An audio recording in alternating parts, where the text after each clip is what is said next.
데일리팜 독자 여러분 안녕하세요. 오늘은 각 제약바이오 회사에서 안전보건 업무를 담당하는 분들에 대해 이야기 나눠보겠습니다. 사실 제약바이오 업계에서도 크고 작은 안전사고가 꾸준히 발생한다고 하는데요. 보이지 않는 곳에서 사고를 예방하는 안전보건 담당자이자 제약바이오 안전보건연합회를 이끌고 있는 노경석 회장님 모셨습니다. 회장님 안녕하세요. 안녕하세요.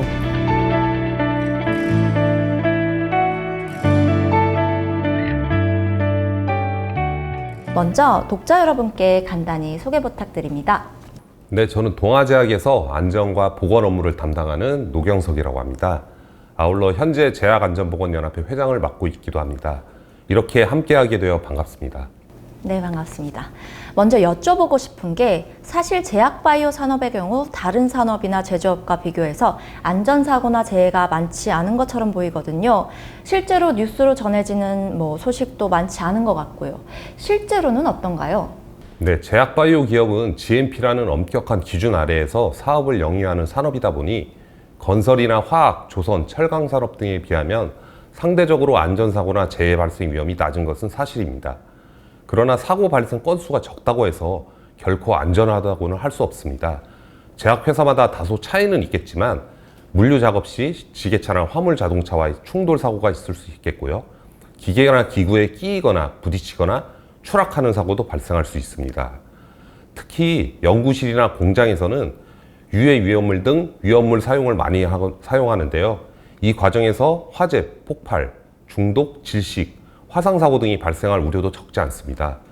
이와 같은 산업재해뿐만 아니라 의약품 등 원료 및 제조물의 설계, 제조, 설치, 관리상 결함이 원인이 돼서 환자나 시민의 인명피해로 이어지는 시민재해 또한 발생할 수 있습니다. 네.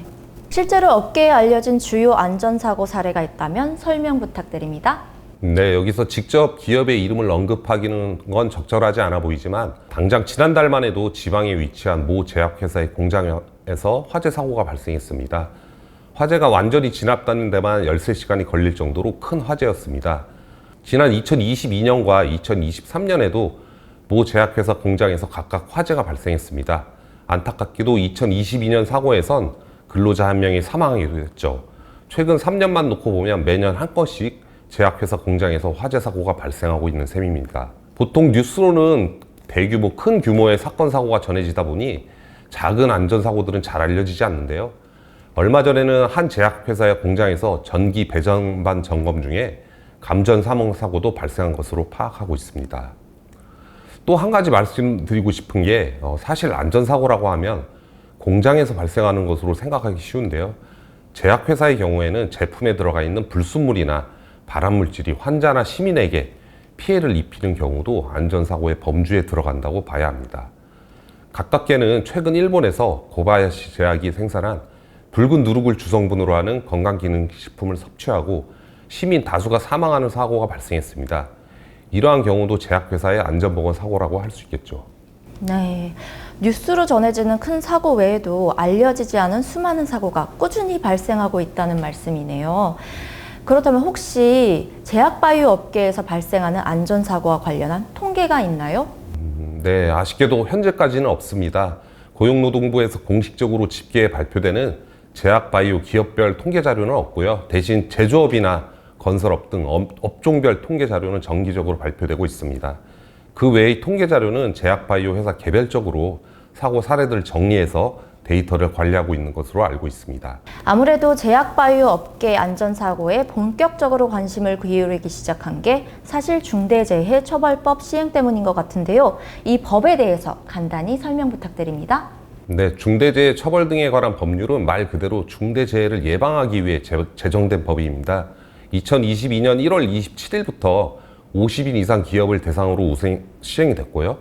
2년의 유예 기간을 거쳐서 올해 1월 27일에는 5인 이상 50인 미만 기업까지 전면 확대 시행되었습니다. 여기서 용어에 좀 주목하셔야 하는데 법적으로 중대재해는 중대시민재해와 중대산업재해로 구분이 됩니다.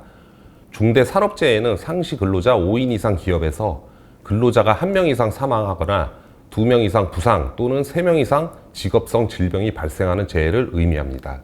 중대시민재해는 원료나 제조물, 일정 규모 이상의 공중이용시설, 공중교통수단에서 설계, 제조, 설치, 관리상의 결함을 원인으로 이용자 등 시민이 1명 이상 사망하거나 10명 이상 부상 또는 질병이 발생하는 재해를 말합니다. 아까 말씀드린 일본 고바야시 제약의 사례를 한국에 적용한다면 중대시민재해가 되겠습니다. 이 법의 핵심은 중대재해처벌법을 위반하여 사망사고가 발생했을 경우 사업주 또는 경영 책임자에게 1년 이상의 징역 또는 10억 원 이하의 벌금 등 형사처벌을 부과한다는 것입니다. 한마디로 회사 대표에게 안전사고의 발생에 책임을 물어서 징역형을 규정할 수 있도록 한 것이죠. 상당히 강력한 법이라고 할 수 있겠습니다. 다만 중대재해가 발생했다고 해서 무조건 사업주나 경영 책임자를 처벌하는 것은 아닙니다. 수사기관의 조사를 통해서 법에서 규정한 안전보건 확보 의무를 다하지 않았거나 게을리한 경우에 한해서 처벌을 받게 되니까요. 너무 미리 불안해하실 필요는 없습니다. 네, 상당히 강력한 법이네요. 그럼 중대재해처벌법이 제약바이오 업계에 적용된 사례가 있나요? 혹은 적용될 가능성도 있다고 보시나요? 네, 다행히도 아직은 제약바이오 기업에 중대재해처벌법이 적용된 사례가 없습니다. 중대재해처벌법은 사업의 종류나 업종을 불문하고 5인 이상으로 구성된 기업이라면 적용되는 법입니다. 이에 따라 5인 이상 제약바이오 기업도 앞서 언급드린 바와 같이 중대산업재해나 시민재해가 발생한다면 당연히 적용이 됩니다. 이에 따라 지난 2022년 9월에 발생한 경기도 화성시에 소재한 모 제약회사 공장 화재 사건이 제약바이오 기업 제1호 중대재해처벌법을 적용받을지에 대해 예의주시하고 있습니다. 네, 이러한 안전사고를 예방하기 위해 각 제약회사에선 어떤 노력을 기울이고 있나요? 먼저 제가 소속된 동아제약을 예로 말씀을 드리자면 중대재해처벌법 시행 전에 안전보건팀을 대표이사 직속 기구로 신설하였고요. 각 공장별로 안전과 보건 담당자를 임명하여 법규 준수와 함께 사고 예방 활동을 위해 최선을 다하고 있습니다. 조금 더 구체적인 활동에 대해 말씀드리자면 현재 고용노동부 중점 추진과제 중 하나인 자기규율 예방체계의 핵심인 위험성 평가를 충실히 이행하는 것에 중점을 두고 있습니다. 쉽게 말씀드려서 사업장 공정별로 유해 위험한 요인을 발굴해서 이를 안전해질 때까지 개선하는 일련의 절차입니다. 이를 위해서 현장에서 유해 위험 요인을 보다 손쉽게 제보할 수 있도록 QR코드를 활용해서 스마트 안전 제보 시스템을 구축 중에 있습니다. 아울러 툴박스 미팅이라고 하는 작업 전 안전점검 회의가 현장에서 효과적이고 실질적으로 작동할 수 있도록 정보 전달 체계를 마련하고 있습니다. 이외에도 기업체별로 일일이 나열하기 어려울 정도로 안전보건 프로그램이나 캠페인을 다각도로 운영하고 있습니다. 이러한 노력들이 하나둘씩 모여 결국 안전보건 문화를 구축하는 데 밑거름이 되리라 생각하고 있습니다. 안전을 위해서 하는 일이라는 게 현장에선 아무래도 번거로울 수밖에 없다 보니 마찰도 적지 않을 것으로 보입니다. 실제 업무를 하시면서 겪은 어려운 점은 없으신가요? 제가 어려운 게 없다고 하면 거짓말이겠죠. 지금도 어려움을 겪고 있고 앞으로도 많이 겪을 겁니다. 하지만 기존 업무의 관행과 관습을 탈피하고 안전보건이라는 요소를 장착한다는 것은 당연히 고통과 불편함을 수반할 수밖에 없습니다. 실례로 과거에 안전벨트 착용 없이 운전을 잘하고 있었는데 벨트 착용을 법제화했을 당시 어마어마한 반발이 있지 않았습니까? 이처럼 거부감이 생길 수밖에 없는 것은 당연합니다. 무엇이든지 쉽고 단순하고 빠르게 처리하려는 것은 인간의 본능이기 때문인 것이죠. 이외에도 안전보건을 위한 확보에 어려움을 느끼는 경우가 종종 있는데요. 이는 사업주 또는 경영 책임자의 마음가짐이 무엇보다도 중요합니다. 안전보건 조치를 위한 예산을 단기적인 일회성의 비용이라고 생각하지 말고 미래를 위한 투자라는 장기적인 관점을 가져주시고 점진적으로 개선해 나간다면 현장에서의 거부감을 최소화할 수 있다고 생각합니다. 네, 안전사고를 예방한다는 게 말처럼 쉽지 않을 것 같아요. 혼자서 노력한다고 안전사고를 0으로 만들기는 너무 어려울 것 같기도 하고요. 조금 외롭게 느껴지기도 하는데요. 네, 저뿐만 아니라 많은 제약바이오 기업에서도 안전보건 업무를 담당하신 분들은 비슷한 고민을 안고 계셨다고 생각합니다. 그래서 이 업무를 담당하는 사람끼리 모여서 성과를 공유하고 나아갈 방향을 결정하는 모임을 결성하게 되었습니다. 제약바이오 안전보건연합회라는 모임인데요. 창립한 지 이제 막 1년이 되었습니다. 현재 저희 연합회는 29개 제약사 67명의 회원으로 구성되어 있고요. 분기 1회 정기회의와 연 1회 총회를 개최하고 카카오톡 단체 채팅방을 통해 수시로 회원사 간 안전보건에 대한 정보와 사례 등을 활발히 공유하고 있습니다. 아울러 제약바이오 회원사 간 공장 또는 연구소 견학 프로그램도 기획해 나가고 있으며 전문가를 초빙하여 강연도 진행하고 있어서 지식 함양과 함께 실제로 보고, 듣고, 느끼고, 생각하는 직접 경험을 통해 안전보건에 대한 시야를 넓혀가고 있습니다. 이제 막 1년이 됐다고 하셨는데 연합회의 목표는 무엇인가요? 목표는 저희가 올해부터 중대재해처벌법이 5인 이상의 기업으로 확대 적용이 됐습니다. 이에 따라 소규모 제약바이오 기업의 참여를 더해서 저희의 집단 지성을 더욱 키워나갈 계획입니다.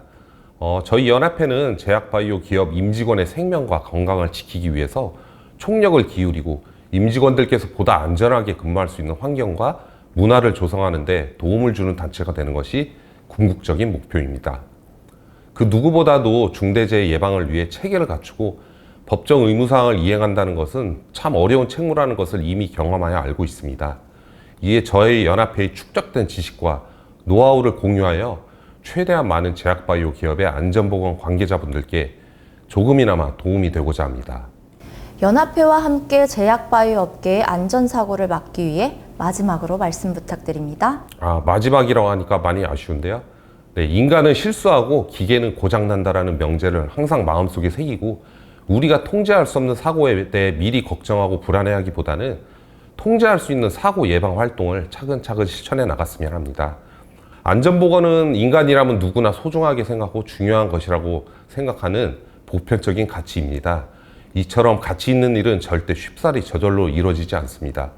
많은 시간과 에너지가 필요한 만큼 장기적인 비전과 긴 호흡을 가지고 지금부터 사고 예방을 위한 활동을 하나씩 실행해 나갔으면 좋겠습니다. 끝으로 안전보건에는 정답이 없고 기업 간 기밀이 없습니다. 이에 열린 마음과 깨어있는 사고를 가지고 모두 함께 안전한 회사를 만드는데 최선을 다합시다. 남은 2024년 하반기도 안전하고 건강하시기 바랍니다. 네, 오늘 노경석 제약바이오 안전보건연합회 회장님 모시고 이야기 나눠봤습니다. 사실 최선을 다해서 안전사고를 0으로 만든다는 게 어떤 면에서 보면 잘해야 본전처럼 보이는데요. 드러나지 않는 곳에서 안전사고를 예방하기 위해 최선을 다하는 분들에게 응원의 말씀드리며 오늘 DP 초대석 마무리하겠습니다. 오늘 말씀 감사합니다. 감사합니다.